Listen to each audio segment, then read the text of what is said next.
Hello, здравствуйте. I'm Nikolai Drozdov, and for this, the second part of my Soviet safari, I'm taking you to the mountains. We in the Soviet Union have several great mountain chains that range along our southern borders. The Caucasus, the Altai, the Pamir, and the Sikhote-Alin on our far east. But now I'm on our border with China, and these are the Tian Shan, the so-called Celestial Mountains, and include some of our tallest peaks, like this one called Han Tengri, that reaches 23,000 feet high.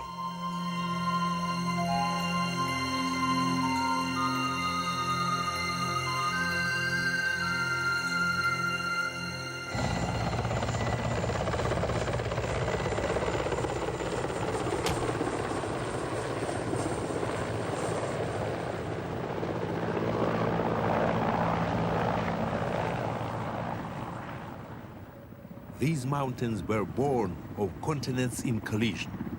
40 million years ago, what's now India drifted northwards and struck the soft underbelly of Asia. The impact crumpled the Earth's crust. It heaved the seabed 5 miles high, building the Himalayas, and beyond them, to the north, the Pamir, and these, the Celestial Mountains. Today, these mountain chains form a 1,000-mile barrier to moist, warm winds from the tropics, condemning the lands to the north to a climate dominated by the Arctic. They are also a barrier to southern plants and animals, though, as we'll see, it's a barrier that some can cross.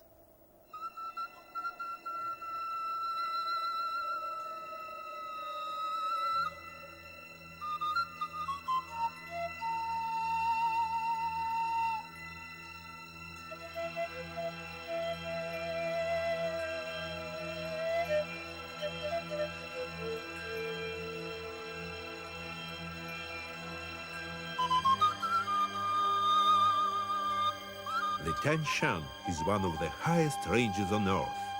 All these peaks are taller than the most lofty in the Alps.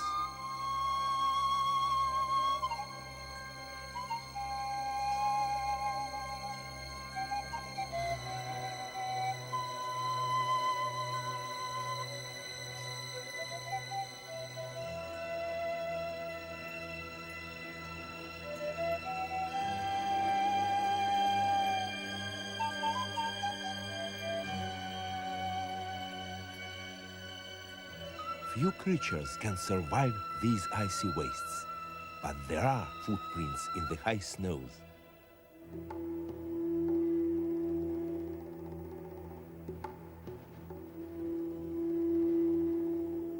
We too have our legends of the Yeti or abominable snowman.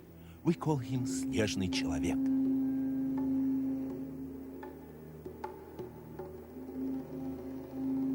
Other creatures are less mythical, though almost as mysterious. The snow leopard.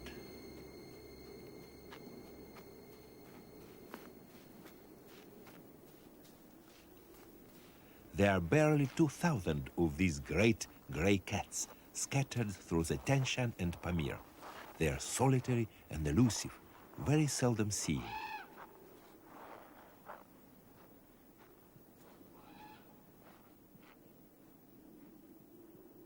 Each needs a huge tract of these barren mountains to support it. They prey on various creatures, but especially ibex, a kind of mountain goat.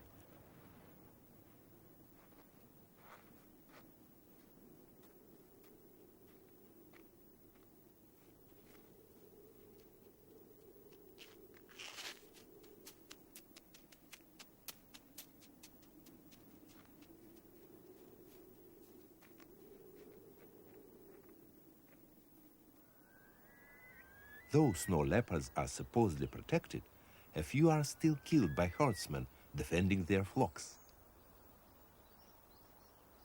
The ancestors of those flocks were animals like these.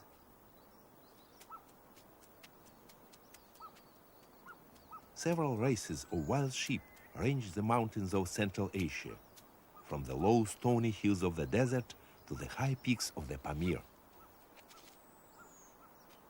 We call these Arhar. In spring, the snow melts first from the south-facing slopes, and it's here that the first fresh grass is found.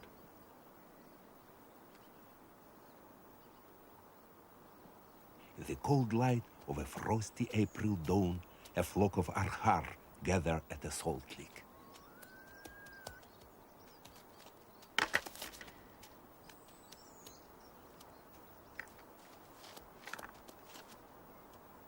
These are young rams, with a few young or barren females. The older males are in a separate flock, and so too are ewes with newborn lambs. The sexes mingle during the rut, but that won't be till December. Now in spring, the young rams are practicing for the more combative times that lie ahead.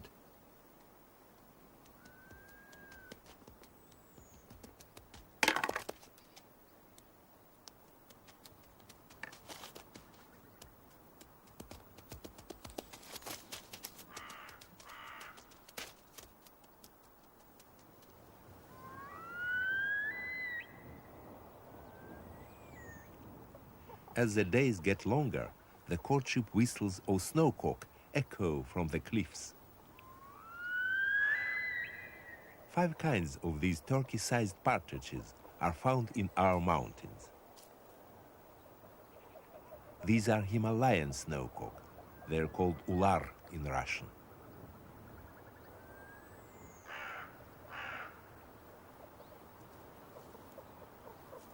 Ular are birds of the high peaks.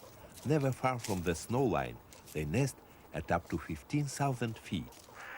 And when other birds migrate to warmer climes, snowcock stay in the mountains right through the bitter winter.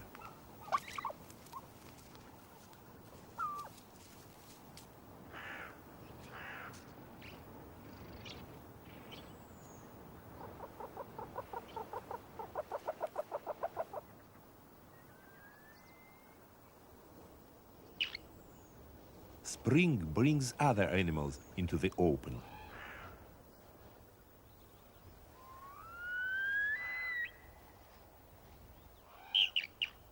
As the snow retreats, marmots emerge from hibernation.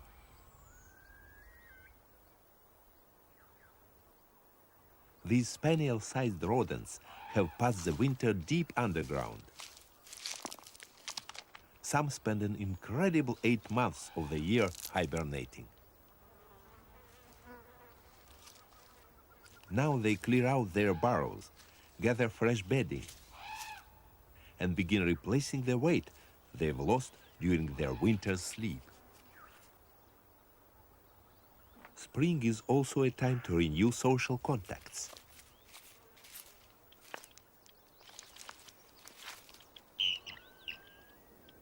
Other creatures emerge at this time of year.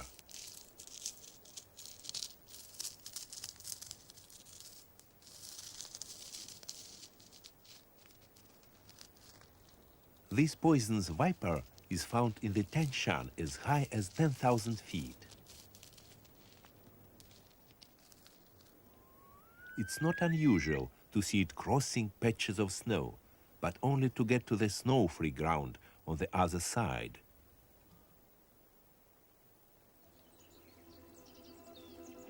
Snowmelt waters a flush of spring flowers. Among the first to bloom are the wild tulips, in places as many as 20 different kinds.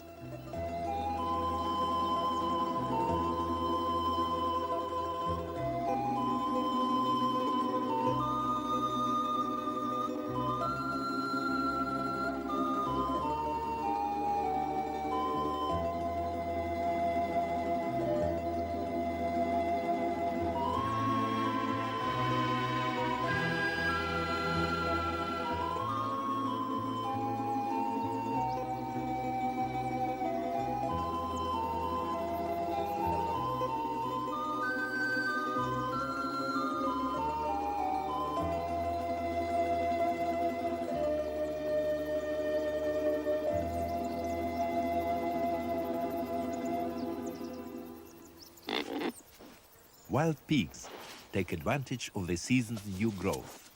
Over most of their range they are forest animals, but here in the Tian Shan, they forage well up the mountain slopes, rooting for the bulbs of tulips and wild onions.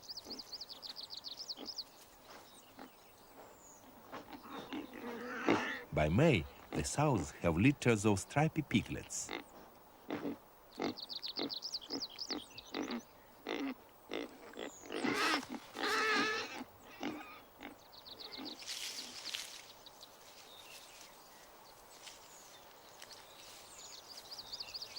The Celestial Mountains are the realm of a special kind of bear. It's called the white-clawed bear, though in fact it's just a race of the brown bear that's found right across the northern hemisphere. As well as its pale claws, it's characterized by its pallid straw-colored fur.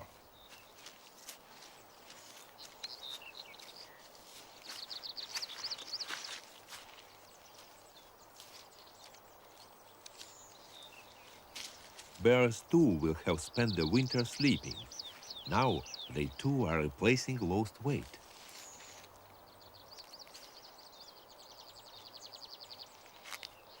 The stalks of wild rhubarb make an astringent snack.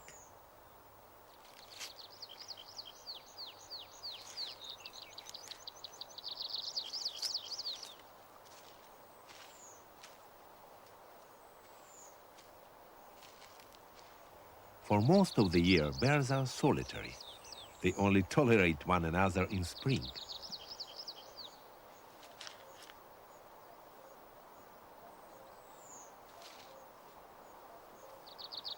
The cubs from this mating won't be born until Christmas, when the female is once more resting in her winter's den.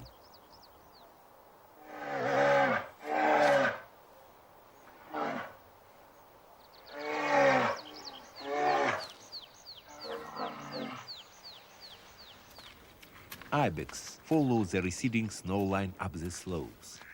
These animals are males. As with wild sheep, the females and newborn kids are in a separate flock. Unlike the fast-running Arkar, ibex never stray far from the safety of steep cliffs. They rely on their agility as climbers to elude wolves and snow leopards, and even bears. Bears are at least partly carnivorous. They dig marmots from their burrows, and they wouldn't refuse a young ibex if the chance arose.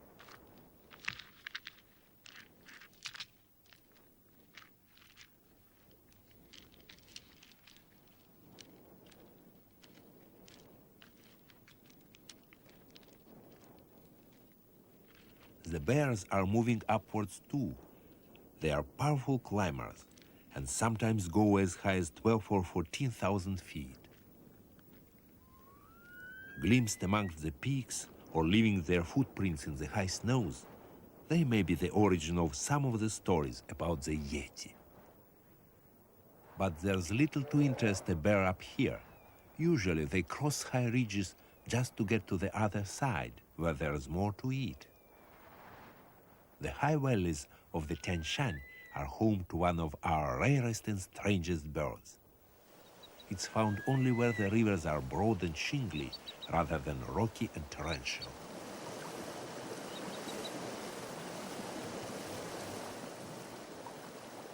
It's the ibisbill.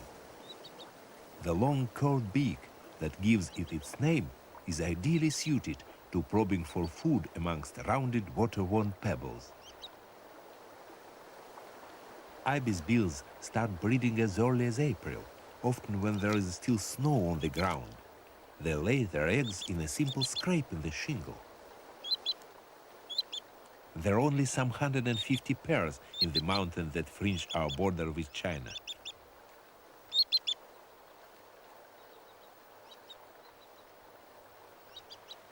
While the ibisbills are incubating, birds that breed at lower levels will already have hatched their eggs.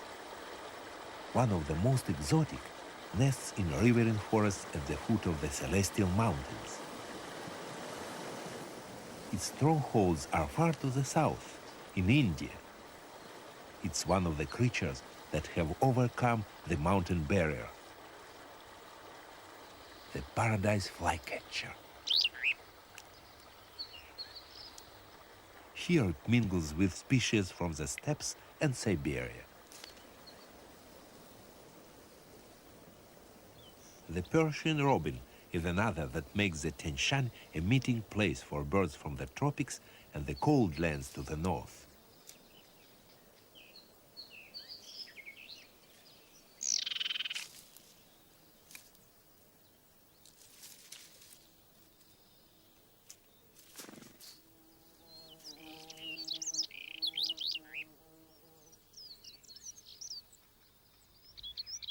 Higher up the mountain, there's yet another link with India, the Himalayan ruby-throat.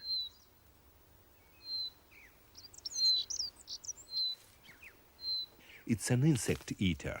The big Apollo butterflies that characterize these alpine meadows provide food for its young, concealed beneath a juniper.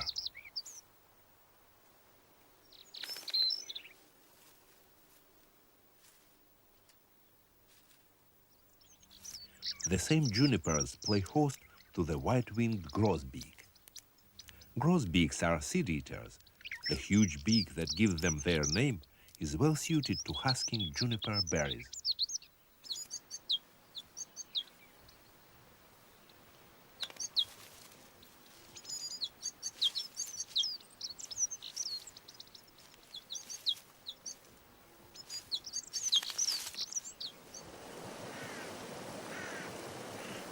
By June, the ibisbill's eggs are hatching.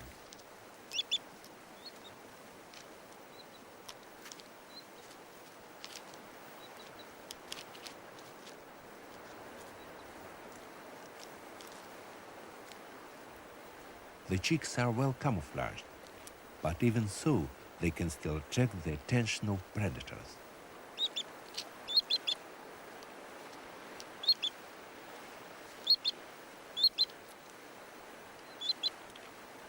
The white insides of broken eggshells are conspicuous, so as each chick hatches, the parents remove the telltale debris.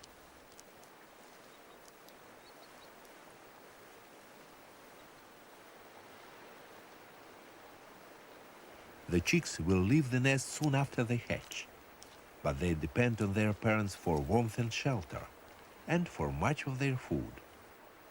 It will be some weeks before their beaks grow long enough to probe beneath the stones.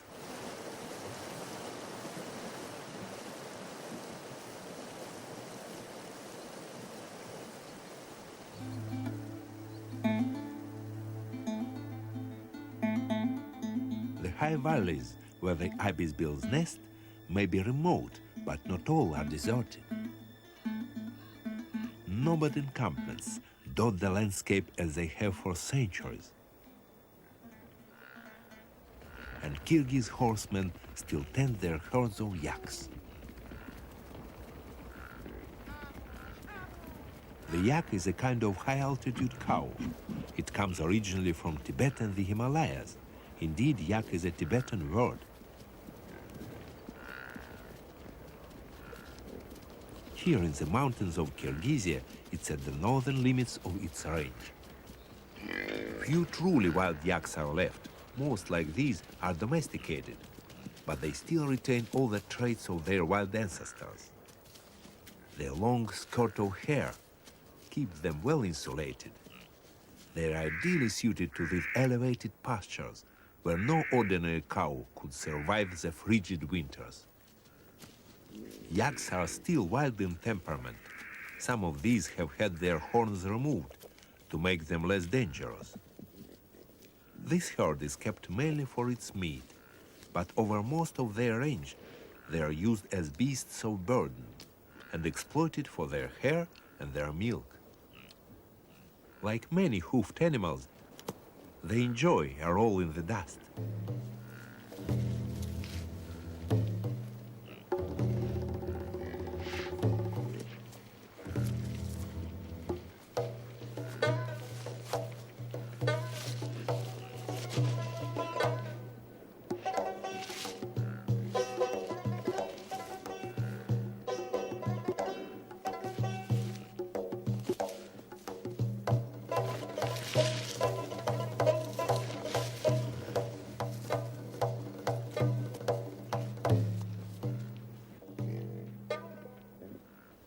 September is the time of the rut. Bulls test the cows to see if they are receptive.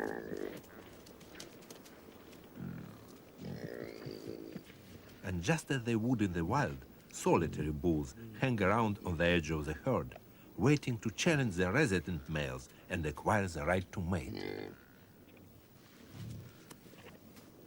Yaks can remain high on the mountain right through the winter, but that's not the case with other domestic animals.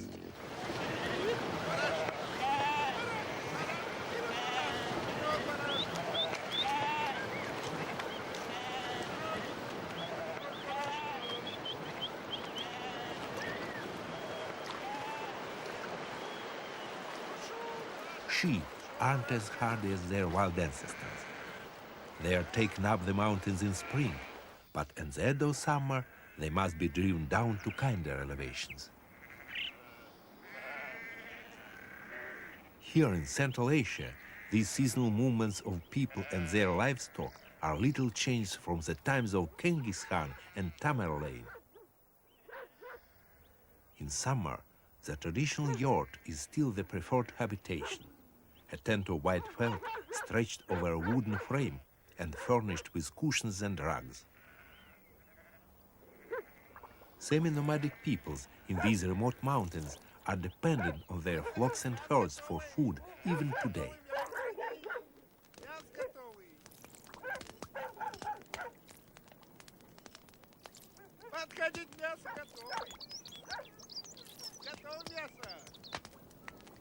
Kyrgyz children are taught to ride almost before they can walk. If there's an animal that's played a more vital role in these people's history than any other, it's the horse. It was the horse that enabled Genghis Khan to thunder out of Mongolia in the 13th century, to conquer an empire that stretched from China in the east to Poland and Hungary in the west. Warriors on horseback were to terrorize Eastern Europe for the next 300 years. Today, these descendants of the Mongol hordes still keep horses, but for more peaceable purposes, for their meat and for their milk.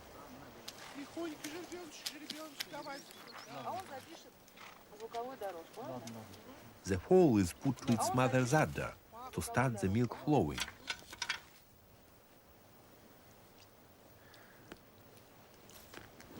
Then it's pulled away, but it's held where the mother can see it to maintain the flow.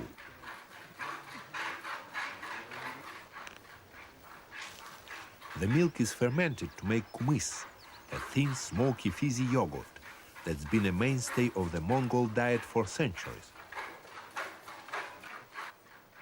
It refreshed the warriors of the Golden Horde, and Marco Polo drank it at the court of Kublai Khan.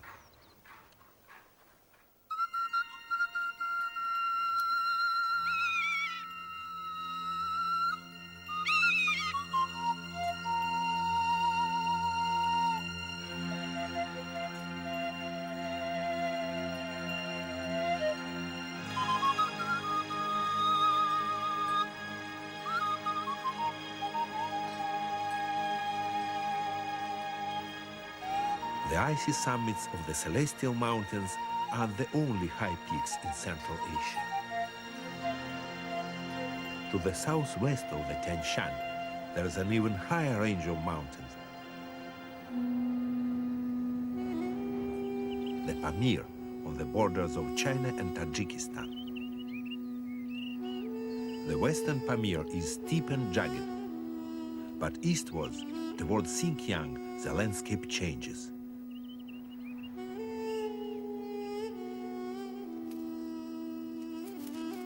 It's a high, dry plateau, broken by one great sheet of water, Lake Karakum, the Black Lake.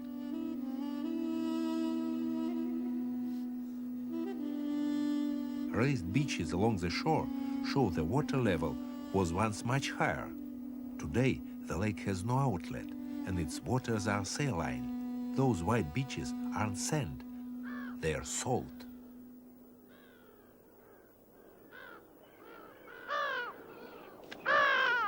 Karakul lies at over 13,000 feet and it's frozen for 7 months of the year. But despite that, it's not devoid of life. Brown-headed gulls. They're rather like the familiar black-headed gull, but bigger.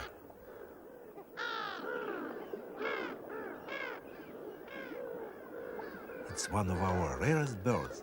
There are only a few hundred pairs, and they nest only here and a handful of other lakes in the Pamir.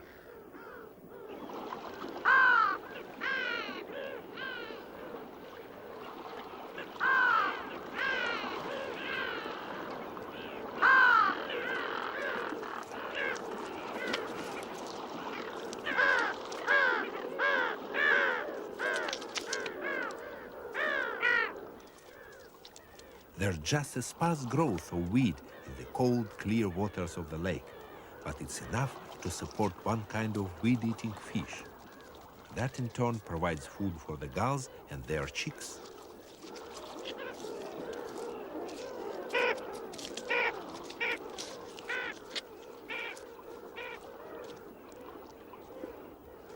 By July, the chicks are well grown, but they are still dependent on their parents for food.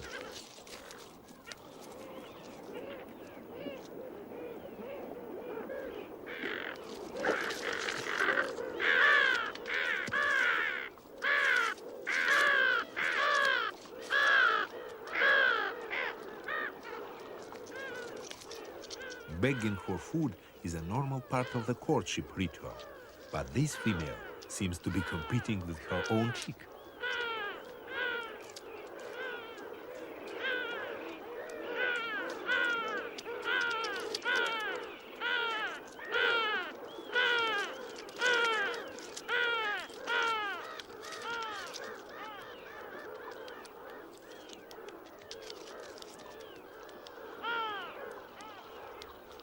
One of the other birds that nest here makes what must be one of the most remarkable journeys in the animal kingdom.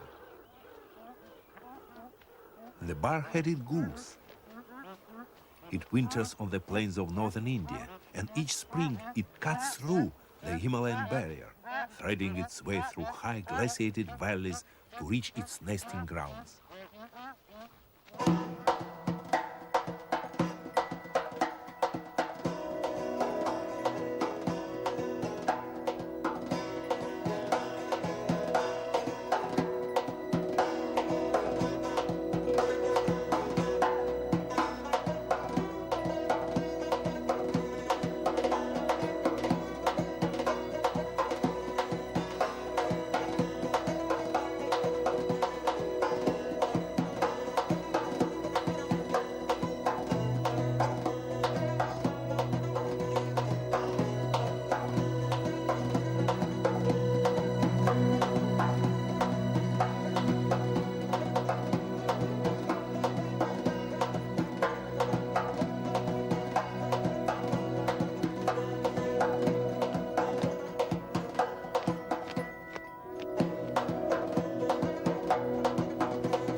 These geese hold what is surely the altitude record for migrating birds.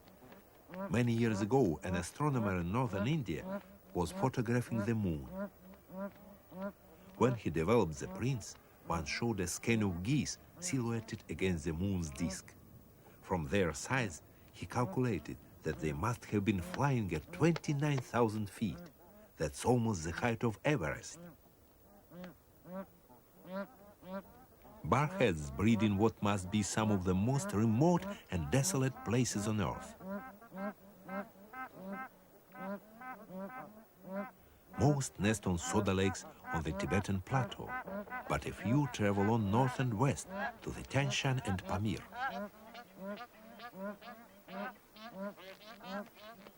Some 200 pairs nest on Karakul.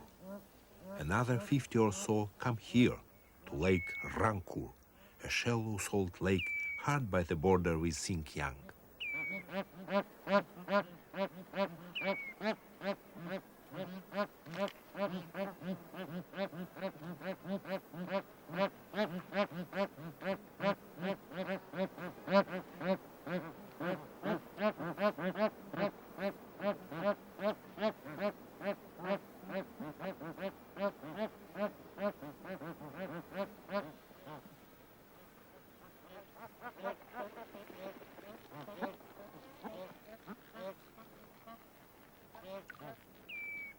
Almost no rain falls here, and even in winter there's little snow.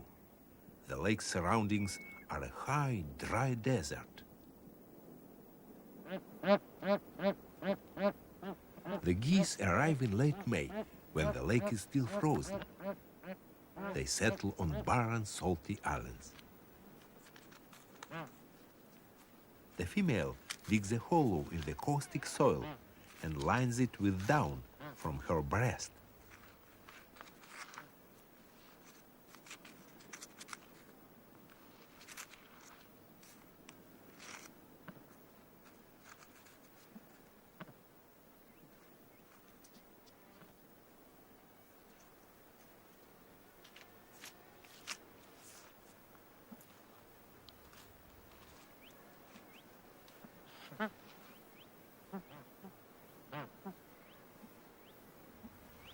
In this simple nest, she lays between 2 and 5 eggs. It will take them nearly a month to hatch.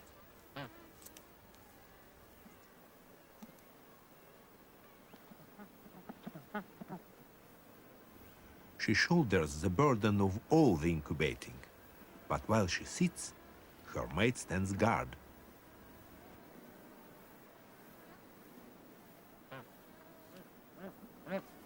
Though nesting on islands keeps wolves and foxes at bay, there are other dangers. Ravens. When the first clutches hatch, a few adult eggs are left in the abandoned nests. These attract scavengers from the surrounding mountains. But given the chance, ravens take eggs from any unguarded nest.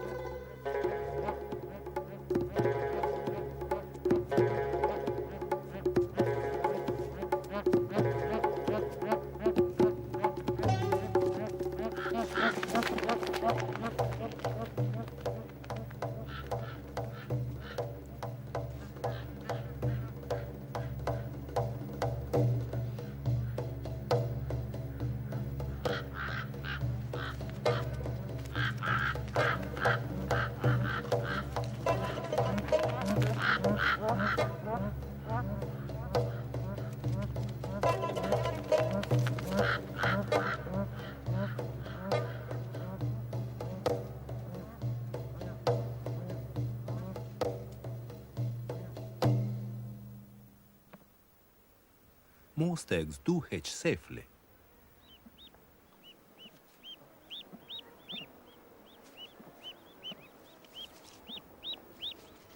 The chicks remain on the nest for a day. Then their mother calls them down to the water.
Rangkul is very shallow.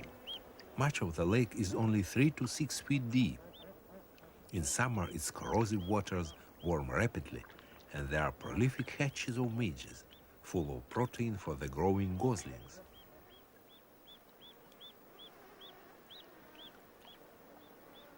These high soda lakes have much in common with the Arctic tundra. Just as some birds fly north to exploit the brief seasonal flush of food, so others come here.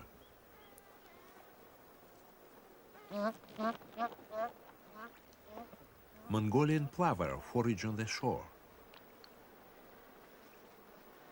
and citrine wagtails that winter in southern Asia nest in the narrow strips of marsh that surround the lake. Away from the lake, water is scarce. There's the occasional stream to support moisture-loving plants such as primulas. But most of this land is a high, dry desert.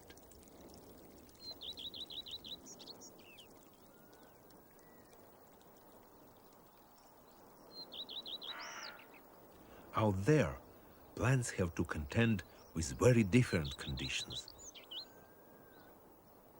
They are frozen by night, baked by day, blasted by the cold and gritty wind. Most grow as low mats or cushions, clinging close to the ground for shelter.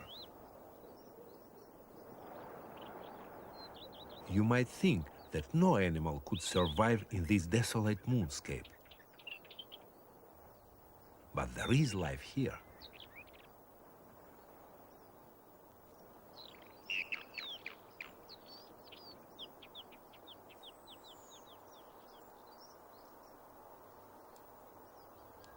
Marmots.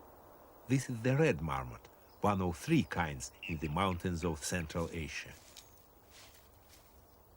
Marmots live as high as 16,000 feet.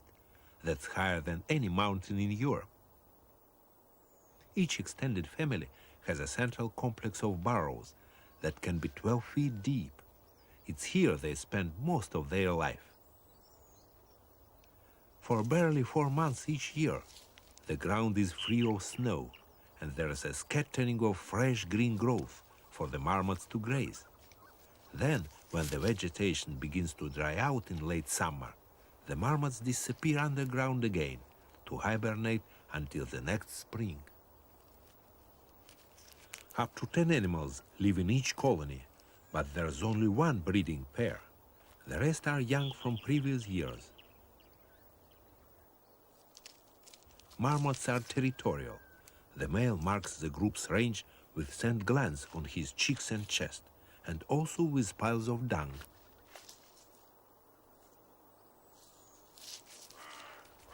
The territory is perhaps 5 acres in extent. Apart from the central burrows, there are shallow bolt holes around the edge, where the marmots can take refuge.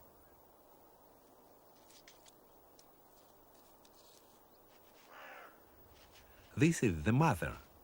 Her young will have been born early in May, but they don't show themselves above ground until they're more than a month old.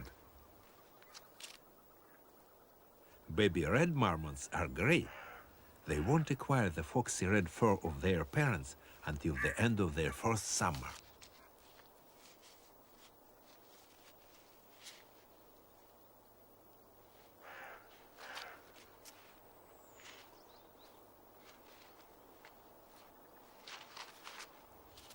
There are 3 or 4 young to a litter, and they are very playful.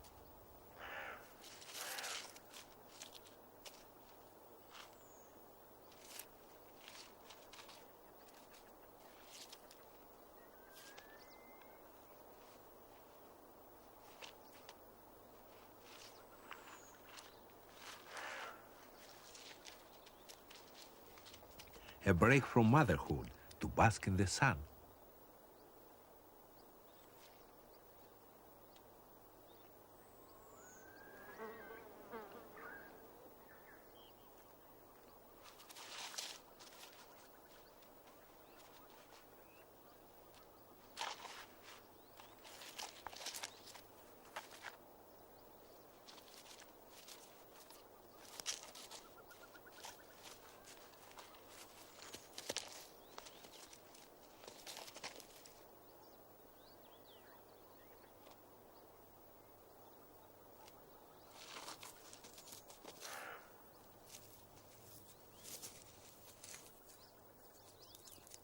The infants will still be suckling, but they are beginning to experiment with solid food. And they are starting to explore away from the burrow. It's at this stage of life that they are most vulnerable.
For young marmots, foxes are the major threat.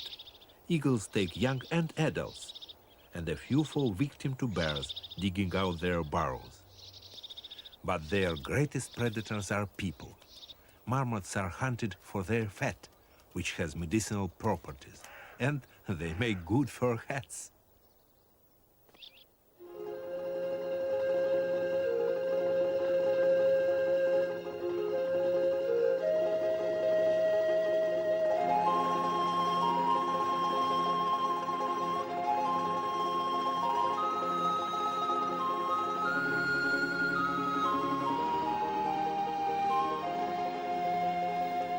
On the southwestern edge of the Pamir, there lives one of the rarest animals in the country, more scarce even than the snow leopard. It's the markhur. The name means snake eater in Tajik. Russians call it vintorogi kozel, the screw-horn goat. There are barely 600 markhur in Tajikistan, and not many more over the borders in Afghanistan and Pakistan. It's early December, the time of the rat. The spiral-horned males are pursuing the smaller females.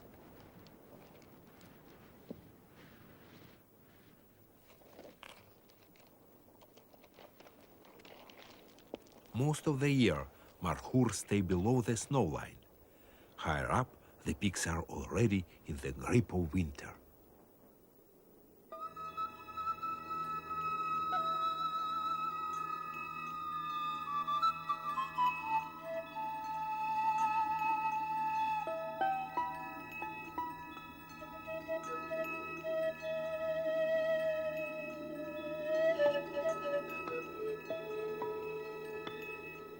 The mountains may be cold, but they are not deserted.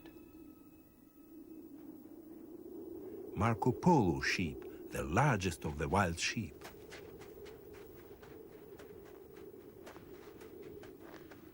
These giant sheep stay up at 12 to 14,000 feet right through the winter.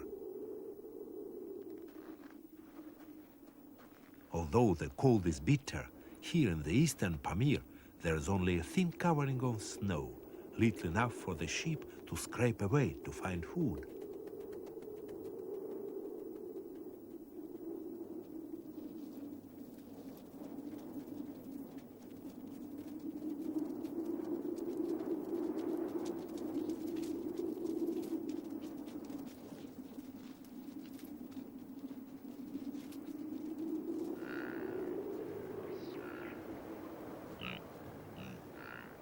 Yaks remain up in the mountains too.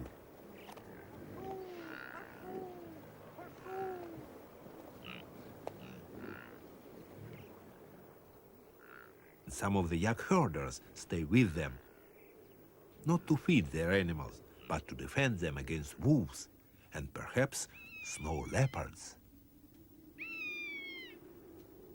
Even the hardy cat of the high snows moves down towards the tree line in the depths of winter. There's little for it to eat up here.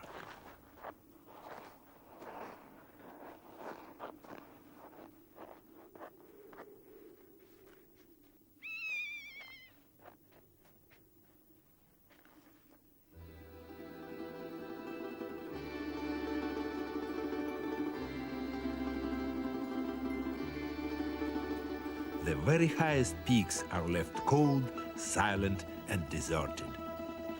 We leave the mountains in the very center of the Pamir, beside the 50-mile length of the Fedchenko Glacier.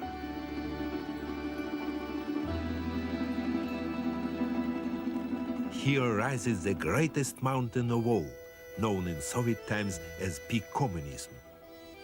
At 24,617 feet, this is the highest citadel in the realms of the Russian Bear.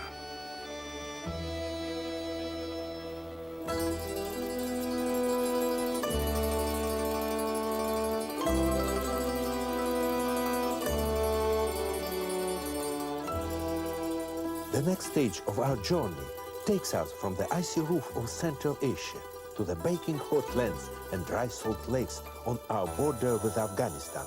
I hope you'll join me. Till then, до встречи!